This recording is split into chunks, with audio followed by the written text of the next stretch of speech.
Pinalalakas ng Department of Agriculture Regional Field Office 3 ang kakayahan ng mga katutubong magsasaka sa Nueva Ecija sa pamamagitan ng pagsasanay sa produksyon ng adlay, isang alternatibong pananim na maaaring maging karagdagang pinagkukunan ng pagkain at kabuhayan.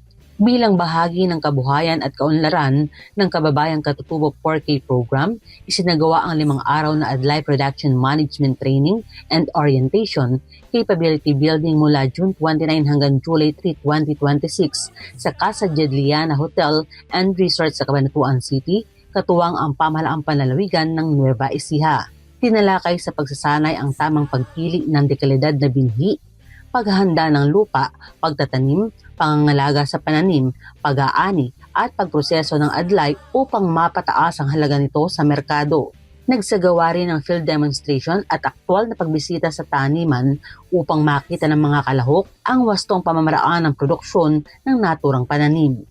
Dumalo rin sa aktibidad ang mga kinatawan ng iba't ibang ahensya ng pamahalaan, lokal na pamahalaan, National Commission on Indigenous Peoples o NCIP, at iba pang katuwang sa pagpapaunlad ng kabuhayan ng mga katutubong pamayanan.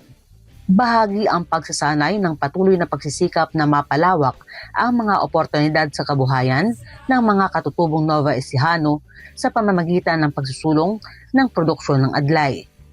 Elsa Navallo para sa Balitang Unang Sigaw.